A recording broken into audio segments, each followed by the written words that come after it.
mariage. Il m'a fait comprendre que sa société avait des problèmes et qu'il voulait que je finance le mariage pour qu'il me rembourse plus tard et je l'ai fait. C'était un grand mariage et plusieurs célébrités avaient été invitées. Ce mariage a coûté très cher. Ma robe seule a coûté plus de 200 millions de francs CFA, soit 308 000 euros. Tout le monde parlait de mon mariage. Canal+ l'a même diffusé partout et personne ne savait que derrière ce grand et beau mariage, Francis n'avait rien financé. Le temps est passé et j'ai accouché. C'est alors que Francis a commencé à me montrer son vrai visage.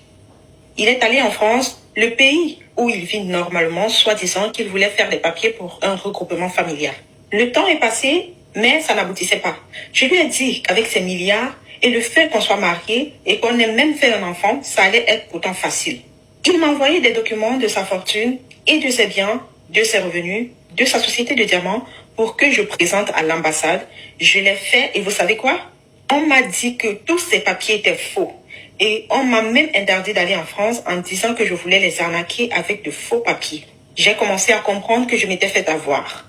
Déjà qu'à la base, j'étais censée accoucher Sophie en France, mais il n'a pas pu m'obtenir un visa. Donc nous sommes allés dans un pays africain pour que j'accouche et c'est moi qui ai payé l'hôtel à plus de 32 millions de francs CFA, soit 50 000 euros. Et là, on me faisait comprendre que les documents étaient falsifiés au point de m'interdire d'aller en France, un pays où j'avais vécu auparavant. J'ai enlevé son nom de famille sur mes réseaux sociaux puisque je le portais à cause de notre mariage. Cela a créé un buzz et les gens ont commencé à m'insulter en disant qu'on m'avait prévenu.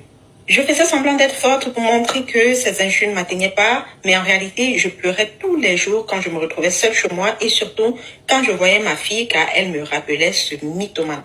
Comme si ça ne suffisait pas, il a commencé à s'afficher avec d'autres femmes pour se moquer de moi. J'ai entamé une procédure de divorce et mes 2 avocats m'ont représenté à Paris puisque je ne pouvais pas y aller.